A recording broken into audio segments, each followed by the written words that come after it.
Hi guys, Kim here. Welcome to Backyard Blooms. In today's video, I want you to come garden with me. Today I was out gardening, and this past week the same gardening, so you might see me in different clothes.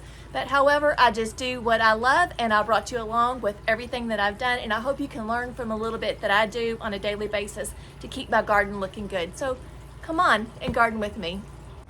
So I want you to do me a favor. I want to make sure you like, share, and subscribe my videos. 97% of the people that watch my videos do not subscribe, and it's free to subscribe. I currently have the viewers watching my videos, but not subscribing. I have a goal of 22,000 subscribers by the end of 2023. I currently, in August, have 3,400, but my viewers are there, so I know I can do it. So please make sure you subscribe to me and help me get to my goals. My friend Loretta gave me these gorgeous free-blooming bearded irises called Immortality. This is the first time I planted this type of iris. Planting irises is all about the rhizomes. You plant the rhizomes just below the soil level with the leaf fan pointing up. Cover with soil and pat down the soil with your hands. Cut the leaf fan back to give energy into the rhizomes. While planting, leave part of the rhizome and foliage uncovered. Do not plant too deep. Fall is a good time to divide irises from August to mid-October. I soaked these rhizomes in this bucket 2 to 4 hours before planting, and after planting I watered in really well. You can see me dividing these irises with this hori-hori knife. That link will be in the description under more. And these roots are actually the rhizomes right there. Sometimes it may look like you're going to plant a tuber, but it's not. It's actually the rhizome. So you can see that I just planted it just right underneath the dirt surface right there. Did not plant this too deep. That is the key in planting irises. So I have 3 different irises right here that I'm going to separate into 3 different plants. So I still have 2 more there. You can see the fan leaf right here that's already been cut back. And you can cut that fan leaf back to 3 to 4 inches from the tip of the rhizomes. So that looked like a tuber, so I just threw that tuber away because it was extra and I didn't need that to transplant these irises. Sometimes you can just pull them apart with your hands as well. You may not need a knife depending on how easy they are to divide. And yes, this is why you do not put in any kind of landscape fabric. This landscape fabric has been in my garden for over 4 years. It has not disintegrated. It has not gone away. It is aggravating, and I wish so much so that I never put this landscape fabric down into my garden. So I'm just making a deeper hole with my power planter here, auger from power planter. So what I'm doing is just breaking up the soil, even though that I'm just barely putting the rhizomes just gently beneath the soil. I'm giving my soil a little bit more room for the rhizomes to be able to. I'm just giving these rhizomes some room to expand down into the ground and loosen up the soil, since we do really have this hard clay here in Charlotte, North Carolina, Zone 8. So I did put some biotone to give the roots a really good start. And then here you can see is where I planted all of these. So I probably have about maybe 10 of those planted there. And then this is my Skylar elevated planter box from Lubana, and I'll have that link in the description. So I'm just deadheading my geraniums right here, and for some reason I'm having a hard time with these plants in this box underneath this window. I think the heat, the hot heat here from radiating from these windows are just too hot on that. So this may not be like the perfect location for this planter box. These are my Felco 2 pruners. Someone asked me prior what type of pruners that I had, and I have the Felco 2 pruners, which fit really good into my hand. And the reason why that I was showing you and pointing to them is that they benefit really well from giving them a little bit of oil at least every 2 months or so, because then they won't stick. So I need to ask my husband Paul to please oil them for me. But this potato vine right here is struggling. I'm not sure why. Like I said, I think it's just too hot from these windows right here radiating from the sun. It's been like high 90s and feels like 107 here in Charlotte, North Carolina. And then you can see right here something's eating on the leaf, and whenever something eats on the leaf, I just make sure, and usually it's some kind of type of caterpillar, and then I'll spray it with BT. So I'm going ahead and just being proactive here and spraying for caterpillars for whatever is eating on these potato vines. It's usually caterpillars. So I'm just giving it a good spray. And then the next duty that I'm going to do is looking at this cherry Yoshio tree. You can see that the squirrels are just running my cherry tree. You can tell that they're climbing up the tree to get onto my bird feeder box for the feeder. So I'm going to put this tree bond on it right here, and I'll put that link in the description as well. So just to protect this tree from the squirrels or whatever else is causing this damage here on this tree. So like I said, I'm just trying to protect this. My husband is king of zip ties, so he's got so many zip ties in his garage. So this bond is not going to hold itself, so I'm zip tying it on, not making sure that it's not too tight, that I don't want to cut any of the tree off when it expands or when it grows. So when it starts to heal, I'll eventually move this bond. But yes, just putting zip ties on there, and hopefully this will protect the tree. And then you can see right here that I have excess of the zip tie, so I'm just cutting it off with my pruners, as you can see. So if you've followed me for some time, you know that I've put this bond on a tree before. I put it on my Nellie Stevens tree because I had problems with the yellow-bellied sapsucker. And this is what damage a yellow-bellied sapsucker will do right here. So it is trying to get the sap from the tree. And then here, I'm just enjoying all these dragonflies that are in the garden. I just can't believe so many dragonflies this year. And then here, I just wanted to point out how pretty this lantana is looking. Just love these colors of the yellow, hot pink, and orange. And the dahlias are looking really good. I'm really bad about what type of dahlia. I actually planted these dahlias years before I even thought about doing YouTube. So I need to be really, really better about labeling all my dahlias so I can share all these gorgeous blooms with you. And then here I'm just trying to show you this gorgeous clematis. After the initial flush of the clematis, I cut it all the way back. And I just took a chance on it. You can see this dragonfly right here on the stick. There's just so many different colors of dragonflies this year that I'm really enjoying.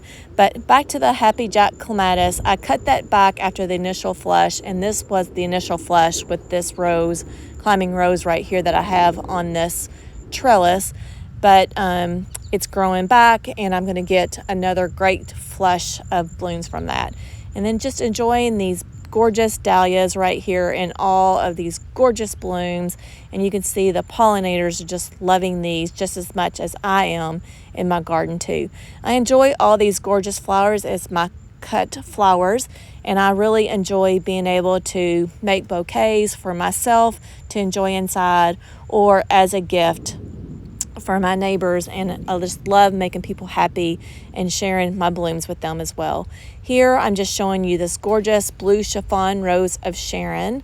I have four different types of rose of Sharon in my garden. And then I just wanted to share with you right here this Yoshio Cherry Tree.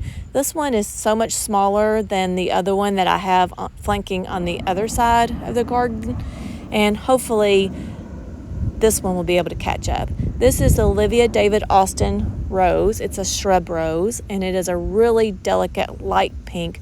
Just enjoying these gorgeous blooms.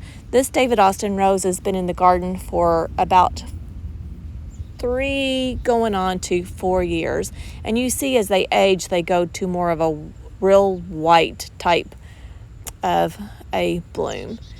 Just a different type of dahlia here. Just enjoying these gorgeous blooms. And then this is my dedicated hummingbird.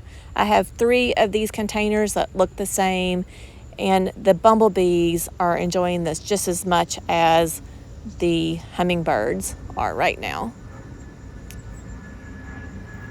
This is Vermillionaire. It's also called Cupshe. Just loving this color in the garden too. It still looks great with all the lighter colors. And then this is what I have to deal with on a daily basis of these planes. We live really, really close to the airport, and if you ever hear planes in the background, then that's where it's coming from. And then you could see this hummingbird right here enjoying this Vermillionaire. They just love these, any kind of tulip type blooms they really love. And then enjoying this cardinal. It's on the bird feeder. I love seeing cardinals in the garden. And then I'm gonna the spider webbing right here. This is not like a spider mite webbing, which I really do need to spray for spider mites, but I believe this is more of a tent caterpillar webbing right here. So I'm going to spray that with BT as well. The same BT that I was going to spray for the eaten leaf on the black potato vine. But you can really tell that the webbing right here looks really, really bad. Now this tent webbing will never go away. So once you kill the caterpillars, you're going to have to come back with your glove and remove this tent out of any kind of tree that you're battling this with. This right here is the Oakland Holly that I have these tent caterpillars in. And then this right here, I was just going to add some water, but it was too scummy, so I had to go ahead and just remove the water that was in it. And I got a sponge with some soapy water, just with some Dawn, and gave it a quick clean. So you see me right here just cleaning all the parts and pieces out of it, and then putting it back together. And then I'm going to fill it back up with water. But yeah, just used a sponge and some soapy water. Now I'm filling it back up. And I tend to have to clean this water feature at least maybe once a week. I want to share with you my coleus container here. I love this Ridiculous with this Golden Dreams right here. I just love the combination. So really, really happy with that. So if you've not planted coleus, make sure you plant coleus. This is from the Color Blaze series, so it does really well in the sun as well. And then it's been so hot here that I have to give my containers all a little bit of extra water, even though it's on drip. And then I'm pruning back all my pink Gara. Some people that live in the colder climate said not to prune back the Gara because it helps protect that plant from the cold, but I don't really have to worry about that so much. My Gara comes back for me since I'm a zone 8. But I thought that was a great tip for anybody that lives in a colder zone. So maybe 5, 6, you might not want to cut your Gara back, and you might want to use that extra protection. But anyways, I'm hoping that by pruning mine back that it's going to give me an extra flush of blooms. And then right here, I'm just getting all the dead foliage. And here are these birds back here in the background fighting, if you hear that. But anyways, what else did I have here? I had tall phlox that I pruned back. So hopefully I'll get some extra blooms from my tall phlox and my Gara. And then all the dead foliage that I had from my daylilies as well. So here I'm just carrying off all the dead foliage that I picked up. I try to go ahead and pick up all the leaves that I have in the garden as well. And this is a really cute frog that my friend Dawn gave me for my birthday this past year. It's from Unique Stone. And then just showing you a close-up of all the spent blooms that I just removed from those plants, from the Gara and the tall phlox.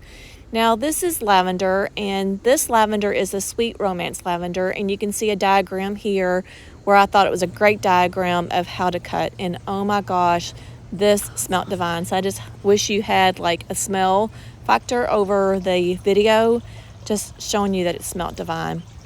And this is my muskogee crepe myrtle, and it does like lose its bark and makes it really smooth. So like when it does drop, I just like to go ahead and remove this. Some people might want to leave it there for some of the insects to like be able to hide, but I have a ton of places for all the insects to hide into my garden. So I personally like the clean look, so I just go ahead and try to keep it clean.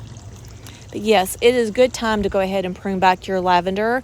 I have more phenomenal lavender that does better in my garden than this Sweet Romance lavender, so I need to go ahead and prune that back, and that'll be in one of my next upcoming videos of Come Garden With Me as well.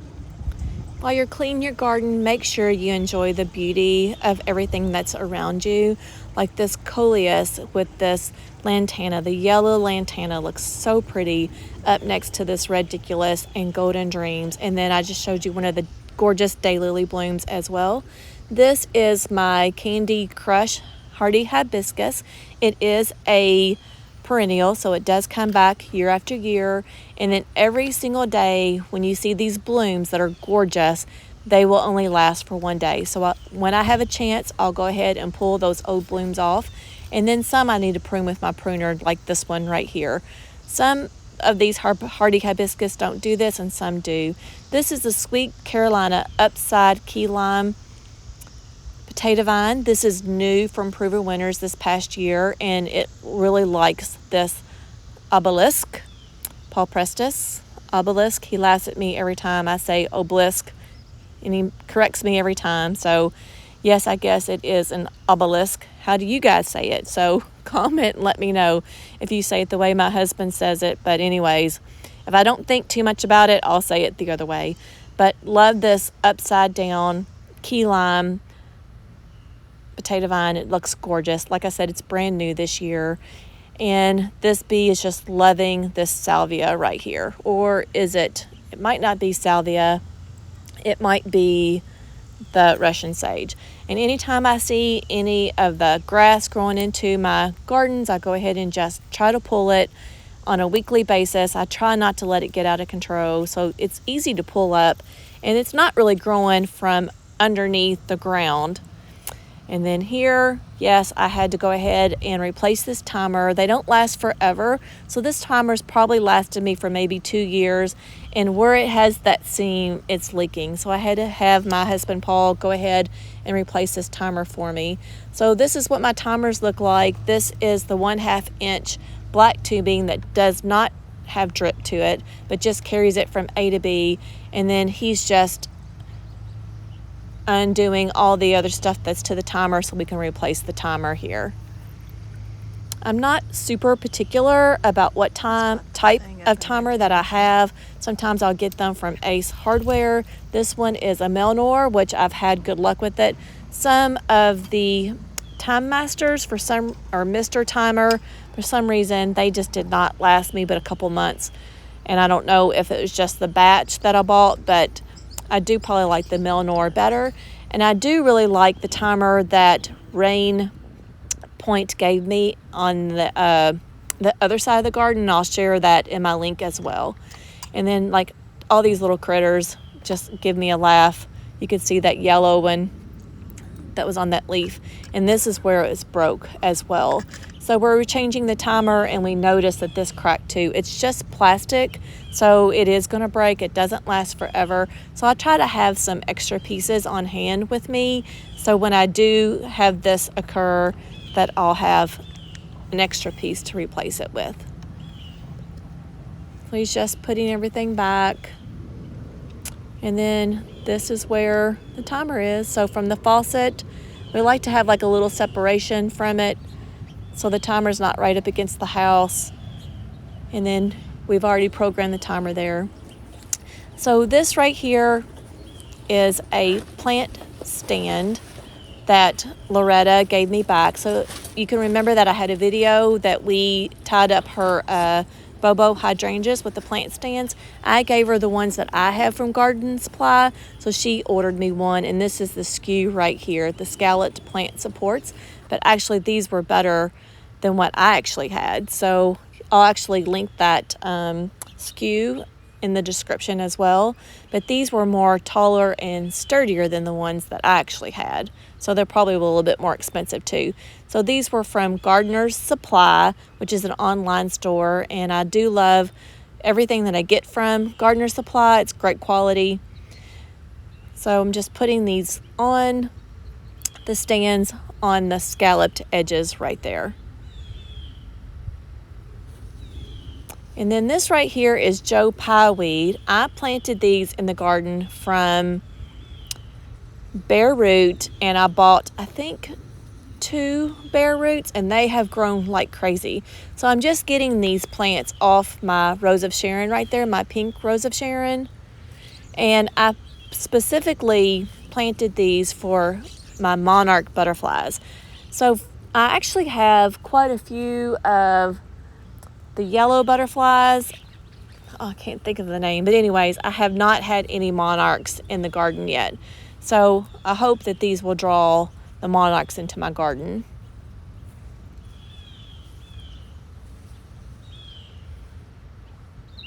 So it's just going to hold this up off of my Rose of Sharon so my Rose of Sharon can still get a good amount of sun.